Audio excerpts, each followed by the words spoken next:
La noche triste. Desde su llegada a Tenochtitlan el 8 de junio de 1519, los conquistadores vivieron durante meses en aparente calma, teniendo a Moctezuma como prisionero. Aquel equilibrio se rompió en mayo de 1520. Cortés tuvo que abandonar la ciudad con sus tropas para hacer frente a un ejército de 1500 de sus compatriotas llegados de Cuba al mando de Pánfilo de Narváez, que tenían la orden de detenerlo, y castigar su rebeldía por no someterse a los mandatos del gobernador de la isla, Diego Velázquez. Cortés lograría una rápida y fulgurante victoria en Zempoala, pero su felicidad se vio enturbiada por las noticias que le llegaron de Tenochtitlan. En su ausencia, los mexicas se rebelaron contra la guarnición que había permanecido en la ciudad, 120 soldados a cargo de Pedro de Alvarado, el lugarteniente de Cortés. Ahora eran los conquistadores quienes se sentían prisioneros de una muchedumbre nativa que conspiraba para acabar con ellos. En ese ambiente receloso e inseguro, Alvarado, sin las dotes diplomáticas de Cortés, se enemistó con los nobles mexicas y la tensión en la ciudad fue en aumento. El 23 de mayo, día de la gran fiesta mexica del mes Toxcatl, Alvarado, temiendo una sublevación, permitió que se celebrara la ceremonia en el palacio de Moctezuma, cuando sacerdotes y nobles estaban sumidos en sus ritos. Alvarado mandó a detenerlos y eliminarlos. Cortés precipitó el regreso. Partió con 500,000 de hombres hacia el territorio amigo de Tlaxcala, donde añadió 2000 soldados nativos a su tropa, y entró en Tenochtitlan el 24 de junio, bajo una tregua de luto. Alvarado los recibió en el palacio de Axayácatl, y los que no cupieron allí buscaron acomodo en los recintos adyacentes del Templo Mayor. Los días siguientes transcurrieron entre batallas callejeras y el estrechamiento del cerco contra los españoles. En uno de los ataques más audaces de los mexicas, cientos de guerreros ocuparon el templo.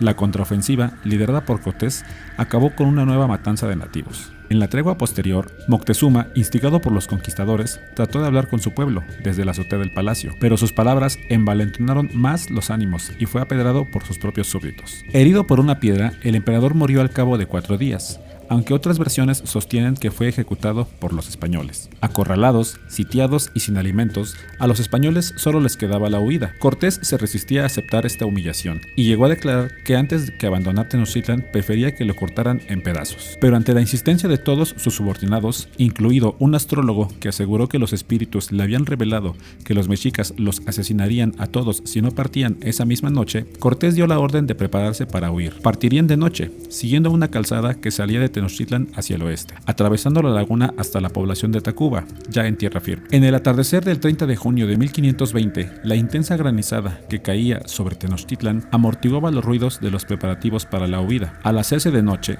Cortés dio la orden de partida. La comitiva, ahora bajo una pesada llovizna, la encabezaban los capitanes a caballo Gonzalo de Sandoval y Antonio de Quiñones, al frente de 20 caballeros y 200 infantes. Luego iban medio centenar de hombres con un puente portátil, cubiertos por el propio Cortés, y algunos de sus mejores capitanes, y tras ellos una treintena de rodeleros y 300 tlaxcaltecas escogidos para proteger a algunos notables indígenas. Familias nativas aliadas, mujeres de servicio y la familia del Papa Moctezuma cerraban la marcha Pedro de Alvarado y Vázquez de León con un escuadrón bien armado que cargaba con el quinto real, el oro destinado al monarca español, la documentación y el botín. Una procesión de tales dimensiones no podía abandonar una ciudad en guerra sin ser vista. Caballos, perros, carros arrastrando provisiones y artillería, y más de 1000 personas difícilmente podían pasar desapercibidas. Aún en la oscuridad, se cuenta que fue una mujer que iba a sacar agua la que dio la primera voz de alerta. Un sacerdote llamó al combate a los guerreros desde lo alto del templo de Huitzilopochtli y sonaron los tambores de guerra.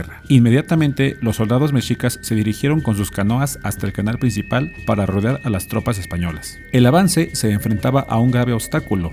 Durante el cerco en los días previos, los puentes y caminos en la calzada de Tacuba habían sido cortados o destruidos, por lo que debió preparar un pontón portátil de madera, hecho de vigas y tablas, que cargaban 70 hombres. Gracias a este artefacto, la mayoría de los soldados lograron superar las 4 primeras cortaduras de la calzada, y una parte de las tropas, incluido Cortés, continuó el avance hasta Tacuba, atravesando los últimos canales sobre vigas o nadando. Pero el grueso de la formación había quedado atrapado en la lucha contra los mexicas, que a bordo de sus canoas lanzaban continuos asaltos por ambas orillas de la calzada. El propio Cortés volvió sobre sus pasos para participar en el combate. «Vuelvo allá y a socorrer lo que pudiera, que antes quiero morir», declaró. La lucha esa noche fue feroz. La ciudad entera se puso en alerta y la noche devino en sangre. Los ataques nativos acorralaron en diversos puntos a los conquistadores. que perdieron enseguida sus caballos y cañones. Antes del amanecer, los supervivientes alcanzaron Tacuba. La tragedia se había consumado. La noche triste, como la denominó el cronista Francisco López de Gómara, fue la mayor derrota sufrida por España durante toda la conquista de América. Este momento creó una escena en el imaginario popular de Hernán Cortés, llorando su derrota al pie de un gran árbol de ahuehuete, del cual aún queda un viejo tronco de Tacuba hasta la actualidad. No hay pruebas documentales que lo avalen, más allá de Bernal Díaz, explica el historiador Esteban Mira. Idealizado el episodio, no tiene nada de particular que sucediese más o menos así. No hay que olvidar que el medellinense, Cortés, era originario de Medellín, España, era una persona muy emocional, de lágrima fácil, y tenemos certeza de varias ocasiones a lo largo de su vida en las que rompió a llorar. El nombre del evento histórico de la Noche Triste se cambió oficialmente en julio de 2021 a La Noche Victoriosa, por el gobierno de la Ciudad de México, encabezado en ese entonces por Claudia Sheinbaum, con el objetivo de reconocer la victoria del ejército mexica sobre el conquistador Cortés. Este cambio de nombre también aplicó a la Plaza de la Noche Triste, que ahora se llama Plaza de la Noche Victoriosa, y al árbol histórico, ubicado en ella, que ahora se conoce como el Árbol de la Noche Victoriosa.